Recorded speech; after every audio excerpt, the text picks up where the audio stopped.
Hello दोस्तों, नमस्कार। कैसे हैं आप सब? आशा करता हूँ आप सभी लोग ठीक होंगे। तो जैसा कि आपको पता है, इससे पिछले लेक्चर में हमने आर्टिकल 74 से लेकर के आर्टिकल 74 से लेकर के 233 तक के आर्टिकल को कवर कर लिया है इससे पिछले वाले पार्ट में। अगर आपने वो इससे पिछले वाला लेक्चर नहीं देखा है तो उस लेक्चर को ज़रूर देखें, क्योंकि इससे पहले दोनों जो लेक्चर हम डाल चुके हैं वो काफ़ी इंपॉर्टेंट हैं। वहाँ से लेकर के प्रश्न एग्ज़ाम में बनते ही रहते हैं। तो आज का लेक्चर भी उसी तरह से काफ़ी इंपॉर्टेंट रहने वाला है, क्योंकि प्रत्येक एग्ज़ाम में अनुच्छेदों को लेकर के प्रश्न बनते ही रहते हैं। जैसा कि आपको पता है, पेट का एग्ज़ाम हमारा आने वाला है, केवल मात्र 15 दिन उसमें रह गए। तो पेट एग्ज़ाम के लिए भी ये जो सभी अनुच्छेद हैं वो संविधान के इम्पोर्टेंट रहने वाले हैं, क्योंकि उसमें ज़्यादा सिलेबस बड़ा नहीं है, सिंपल सा सिलेबस दे रखा है आपका। नीति निर्देशक तत्व हैं हमारे और मौलिक अधिकार हैं, आर्टिकल लगभग 1 से लेकर के और तुम्हारे जो 50 तक के आर्टिकल हैं वो तो हमें एक तरफ से पढ़ने। उसके बाद राष्ट्रपति के बारे में पढ़ना, उपराष्ट्र, सर्वोच्च न्यायालय और हाई कोर्ट, इनके बारे में पढ़ते हुए थोड़ा सा और पंचायतों के बारे में पढ़ना हमें। थोड़ा सा सिलेबस दे रखा है। तो आइए चलते हैं इस लेक्चर पर। आज का लेक्चर इंपॉर्टेंट है, तो लेक्चर को ज़रूर देखें, जिससे कि एग्ज़ाम का कोई भी फैक्ट नहीं छूटे आपका। ठीक है ना? तो जो आज का लेक्चर जो रहने वाला है वो हमारा पंचायतों को लेकर रहने वाला है। यहाँ से हम आर्टिकल को शुरू कर रहे हैं, क्योंकि 233 तक के आर्टिकलों को हमने कवर कर लिया था। तो चलते हैं अनुच्छेद 243। अगर हम अनुच्छेद 243 की बात करें तो अनुच्छेद 243 हमें पंचायतों की परिभाषा के बारे में बताता है। तो पंचायतों की परिभाषा किस में दे रखी है? आर्टिकल 243 में दे रखी है। इसके बाद अगर अनुच्छेद की बात करें, नेक्स्ट अनुच्छेद है हमारा 243A। ये क्या करता है? ग्राम सभा के गठन, मतलब ग्राम सभा की बात करता है। ठीक है ना? ग्राम सभा के गठन की बात करता है, या फिर ग्राम सभा के बारे में बताता है। तो जानते हैं थोड़ा सा ग्राम सभा क्या होती है।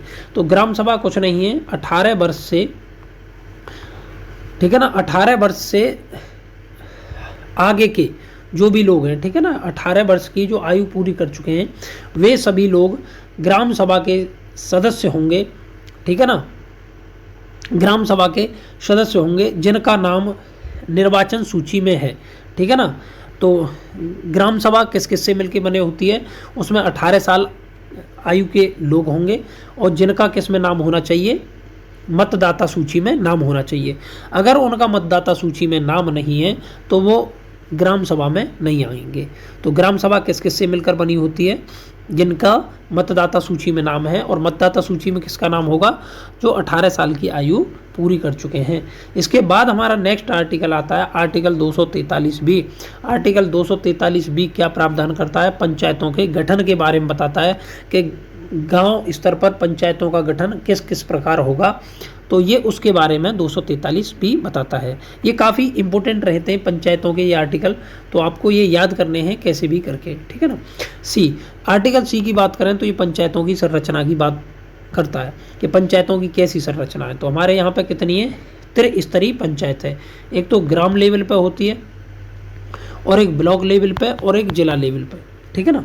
एक ग्राम पंचायत होती है जो गांव के लेवल पे होती है, और एक क्षेत्र पंचायत होती है जो ब्लॉक लेवल पे होती है। ठीक है ना? क्षेत्र पंचायत होती है और जिला पंचायत होती है तुम्हारी जिला लेवल पर। ठीक है ना? ये 3 प्रकार की हमारे यहाँ पर पंचायतें हैं। ठीक है ना? तो पंचायत की संरचना की बात कौन करता है? आर्टिकल 243।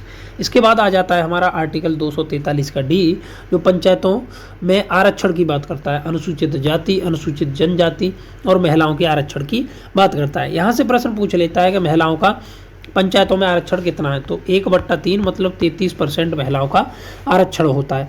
एक राज्य ऐसा भी है जिसने सर्वप्रथम महिलाओं को 50% आरक्षण दिया था। ये कई बार एग्जाम में पूछ चुका है, काफ़ी इंपॉर्टेंट है। तो 50% आरक्षण देने वाला राज्य वो बिहार है। ठीक है ना? जिसने सर्वप्रथम 50% महिलाओं को आरक्षण दिया था। अलग अलग राज्यों में अलग अलग है। अब तो कई राज्य ऐसे हो चुके हैं जिनमें 50% महिलाओं को आरक्षण दे दिया गया है। ठीक है ना? इसके बाद आता है हमारा आर्टिकल E, 243 का ई मतलब 5, तो 5 वर्ष इनका कार्यकाल होता है। तो यहाँ से ध्यान रख सकते हो। अब पंचायतों की अवधि, तो पंचायतों की अवधि के बारे में ये बताता है आर्टिकल 243F, जो पंचायत सदस्यों की निहरताएँ या योग्यताओं की बात करता है, ठीक है ना।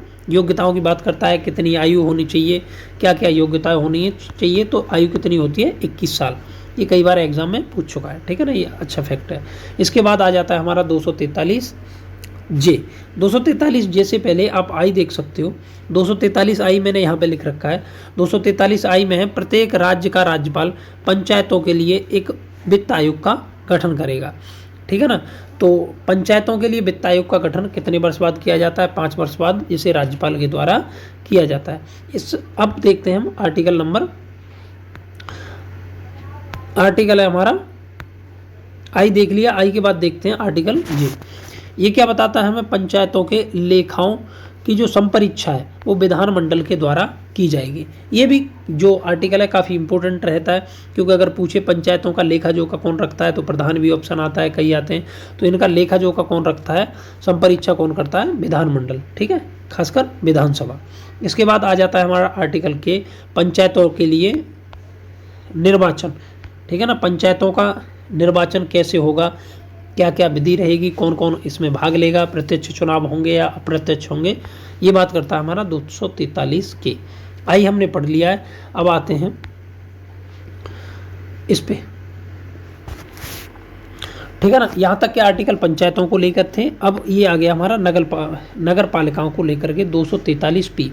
तो 243 पी नगर पालिकाओं की परिभाषा की बात करता है। तो हमने यहाँ तक के आर्टिकल देख लिए हैं। इसके बाद एक और आर्टिकल है जो काफ़ी इंपॉर्टेंट रहता है, 249। 249 क्या कहता है?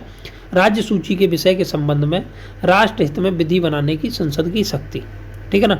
विषय किसका होगा? राज्य सूची का होगा, लेकिन उसको राष्ट्र हित में अगर इसको लगता है, संसद को लगता है कि ये जो विषय है वो राष्ट्र हित का है, ठीक है ना, तो उस पर संसद को विधि बनाने का अधिकार है राज्य सूची के विषय पर भी। वो किसके अनुसार है? 249 के अनुसार, ठीक है ना। इसके बाद आ जाता है हमारा आर्टिकल 262। 262 बताता है अंतर्राज्यीय नदियां या नदी घाटियों के जल वितरण और विवादों से संबंधित विधि पर जो कानून बनाएगी वो संसद बनाएगी। ये भी काफ़ी इंपॉर्टेंट रहता है, कई बार एग्जाम में पूछा जा चुका है, ठीक है ना। इसके बाद आता है, काफ़ी इंपॉर्टेंट है हमारा 263। 263 किसके बारे में बताता है? अंतर्राज्यीय परिषद के बारे में बताता है। अंतर्राज्यीय परिषद का कौन गठन करता है? तो अंतर्राज्यीय परिषद का गठन राष्ट्रपति द्वारा किया जाता है। ये कई बार पूछ चुका है।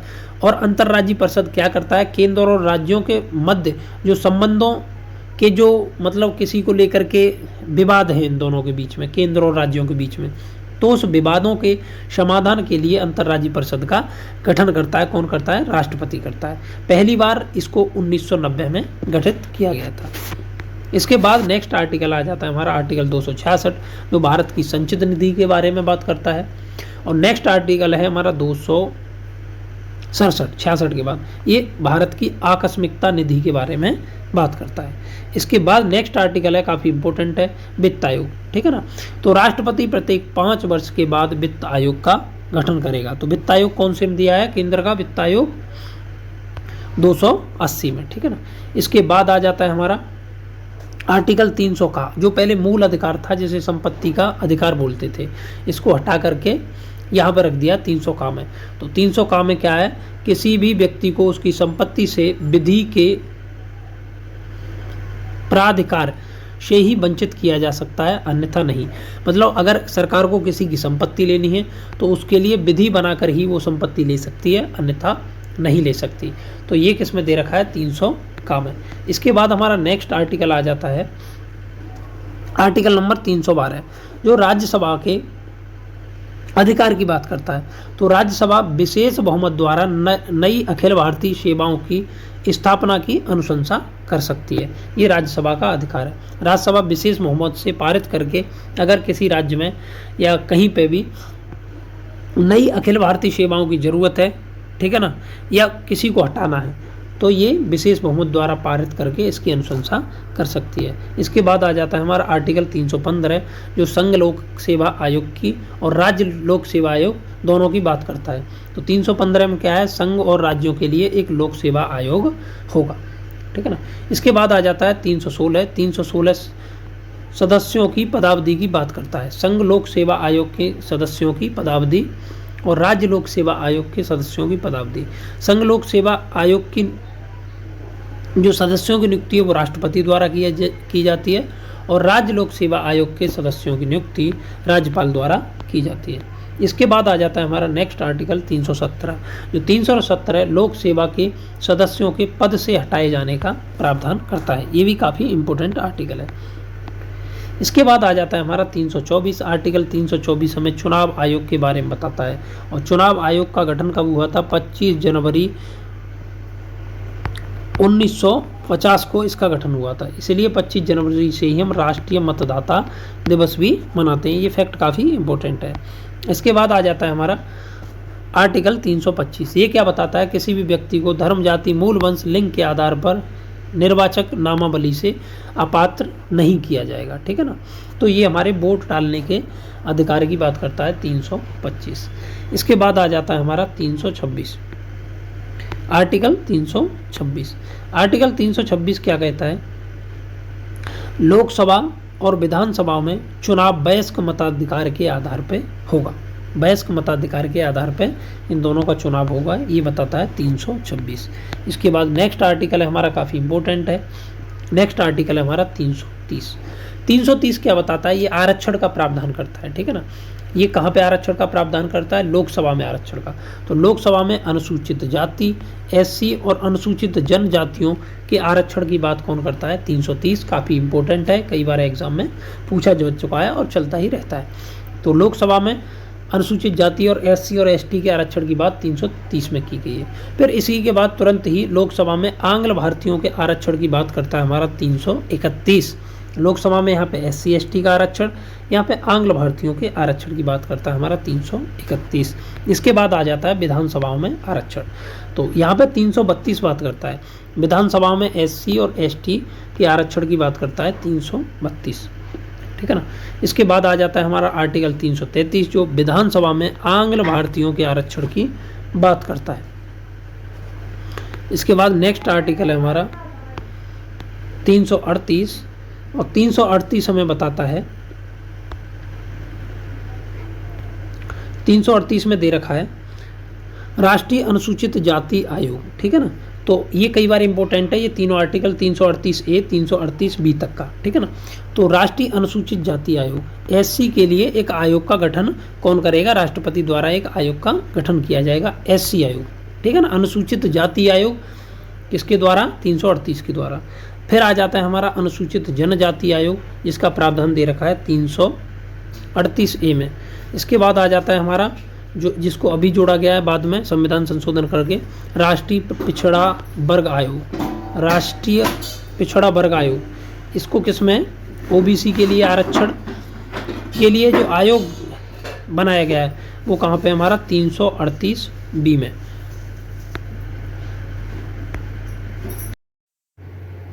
अब बात करते हैं हम आर्टिकल 343। तो आर्टिकल 343 काफ़ी इंपॉर्टेंट रहता है क्योंकि भाग 17 पे हम आ चुके हैं। भाग 17 में इसका प्रावधान है भाषा के बारे में। तो संघ की राजभाषा हिंदी तथा देवनागरी लिपि होगी, ये 343 बात करता है। इसके बाद आ जाता है हमारा आर्टिकल 344 जो राजभाषा के संबंध में आयोग की बात करता है कि राजभाषा के लिए एक राष्ट्रपति आयोग गठित करेगा। ठीक है ना। तो राजभाषा आयोग की कौन से आर्टिकल में बात है? 344 में, कई बार पूछ चुका है, काफ़ी इंपॉर्टेंट है। ठीक है ना। तो राजभाषा आयोग का गठन राष्ट्रपति द्वारा किया जाता है। पहला राजभाषा आयोग की अगर हम बात करें तो 7 जून कब बनाया गया था? 7 जून 1955 को गठित किया गया था। इसके अगर अध्यक्ष की बात करें तो अध्यक्ष रहे थे इसके श्री बीजी खरे। ये इंपॉर्टेंट है, ये जो क्वेश्चन है कई बार पूछ चुका है। राजभाषा आयोग का गठन कब किया गया था? तो 7 जून 1955 को राजभाषा आयोग बनाया गया था। और राजभाषा आयोग का प्रावधान कहाँ पे दिया गया? 344 आर्टिकल में दिया गया। इसके बाद आ जाता है हमारा नेक्स्ट आर्टिकल 355, राज्यों की एक राजभाषा होगी। ठीक है ना। जिस राज्य में जो भाषा अधिकतर नागरिकों के द्वारा बोली या समझी जाती है, राज्य का कर्तव्य है उसको वो राजभाषा बनाएगा। ठीक है ना। इसके बाद आ जाता है हमारा 351, संघ का कर्तव्य है कि वह हिंदी का प्रचार प्रसार व उत्थान करेगा। ये 351 आर्टिकल में दे रखा है। इसके बाद आ जाता है हमारा आपातकाल, और आपातकाल दे रखा है वैसे भाग 18 में। ठीक है ना। भाग 18 में स्टार्ट होता है। 352 में दे रखा है राष्ट्रीय आपातकाल। तो राष्ट्रीय आपातकाल के बारे में 352 में दे रखा है, भारत या उसके किसी भी भाग की सुरक्षा युद्ध, बाह्य आक्रमण व सैन्य विद्रोह के फलस्वरूप यदि खतरे में है तो वहां पर राष्ट्रपति मंत्रिपरिषद की सलाह पर राष्ट्रीय आपातकाल लगा सकता है। या तो पूरे देश में लगा सकता है अगर पूरे देश की सुरक्षा खतरे में है तो, या फिर किसी भाग में भी लगाया जा सकता है। पहले इसको आंतरिक अशांति के आधार पर भी लगा दिया जाता था, जैसे आंतरिक अशांति पर इंदिरा गांधी ने लगाया था। लेकिन अब इसको 44वें संविधान संशोधन काफ़ी इंपॉर्टेंट फैक्ट है, ठीक है ना। तो इसको पहले आंतरिक अशांति थी इसमें कि आंतरिक अशांति के आधार पर भी राष्ट्रीय आपातकाल लगाया जा सकता है, लेकिन 44वें संविधान संशोधन 1978 से आंतरिक अशांति को हटा दिया गया है। ये कई बार एग्जाम में पूछा जाता है। तो आंतरिक अशांति के आधार पर अब राष्ट्रीय आपातकाल नहीं लगेगा। इसके बाद आ जाता है 355। 355 क्या बताता है, बाह्य आक्रमण तथा आंतरिक अशांति में राज्य का कर्तव्य, मतलब संघ का कर्तव्य है कि वो राज्य की रक्षा करेगा आपातकाल के संबंध में, ठीक है ना। इसके बाद आ जाता है हमारा काफ़ी इंपॉर्टेंट 356 जो राष्ट्रपति शासन की बात करता है। यदि किसी राज्य का जो संवैधानिक तंत्र विफल हो जाता है तो ऐसी दशा में राज्यपाल सिफारिश कर के राष्ट्रपति से राष्ट्रपति शासन वहाँ पे लगवा सकता है, ठीक है ना। तो सर्वप्रथम राष्ट्रपति शासन 20 जुलाई 1951 को पंजाब में लगा था और सर्वाधिक बार कहाँ पे लग चुका है, यूपी में। और सबसे लंबे समय तक राष्ट्रीय आपातकाल वो लगा था तुम्हारा 1990 से 1996 तक जम्मू कश्मीर में। ये तीनों क्वेश्चन इंपॉर्टेंट है। इसके बाद आ जाता है हमारा 1960 वित्तीय आपातकाल, जो कि अब तक नहीं लगाया हमारे देश में। लगने की एक बार नौबत आई थी 1990 से 91 में, लेकिन लगा नहीं था उस समय पर। इसके बाद आ जाता है हमारा नेक्स्ट आर्टिकल 368 जो काफ़ी इंपॉर्टेंट रहता है, जो हमें संविधान में किसी भी भाग में संशोधन करने की शक्ति देता है। तो संसद को संविधान के किसी भी भाग में संशोधन करने का अधिकार है, ठीक है ना। इसके बाद नेक्स्ट आ जाता है हमारा कुछ राज्यों के विशेष क्षेत्रों के विकास के लिए राष्ट्रपति एक बोर्ड स्थापित करेगा। ये काफ़ी इंपॉर्टेंट है, ठीक है ना। अगर राष्ट्रपति को लगता है किसी राज्य का जो विशेष क्षेत्र है वो काफ़ी पिछड़ा हुआ है तो उसके लिए राष्ट्रपति एक बोर्ड का गठन कर सकता है। ये 371 का खा गा में अलग अलग राज्यों के लिए ये विशेष राज्यों का दर्जा दिया गया है। जैसे महाराष्ट्र और गुजरात का जो कच्छ करण है वो पिछड़ा हुआ है, उसके लिए नागालैंड, मणिपुर, इनके लिए अलग अलग आर्टिकल यहाँ से दे रखे हैं। जैसे 73, 371 का खा गा ऐसे करके आर्टिकल बना दिए गए और एक आर्टिकल में एक राज्य के लिए विशेष राज्य का दर्जा दिया गया है। इसके बाद आ जाता है हमारा नेक्स्ट आर्टिकल जो कि लास्ट आर्टिकल रहने वाला है संविधान का, वो आर्टिकल हमारा 394 का। इसमें दे रखा है राष्ट्रपति अपने अधिकार के अंतर्गत इस संविधान को हिंदी में अनुवाद कराएगा। तो आज का जो लेक्चर है वो यहीं पे जाके ख़त्म होता है क्योंकि आर्टिकल सभी ख़त्म हो गए हैं। हमने धीरे धीरे 3 लेक्चरों में आर्टिकल 1 से लेकर के आर्टिकल 395 तक के जो भी इम्पोर्टेंट आर्टिकल एग्ज़ाम में इम्पोर्टेंट रहते हैं और जो बार बार पूछे जाते हैं उनको कवर कर लिया है, ठीक है ना। तो अगर आपने इससे पहले के 2 लेक्चर नहीं देखे हैं तो उनको ज़रूर देखें, ठीक है ना। और इस वीडियो को देखने के बाद कमेंट में ज़रूर बताएं कि आपको वीडियो कैसा लगता है। अगर वीडियो आपको अच्छा लगता है तो वीडियो को लाइक करें और वीडियो को ज़्यादा से ज़्यादा लोगों तक शेयर भी करें। अगर आप हमारे चैनल पर नए हैं तो चैनल को ज़रूर सब्सक्राइब करें। वीडियो देखने के लिए धन्यवाद। और इसके बाद अब हम इसको संविधान से हट करके या तो जियोग्राफी का जो पेट से रिलेटेड जो भी टॉपिक हैं उनको आगे चर्चा करेंगे, ठीक है ना।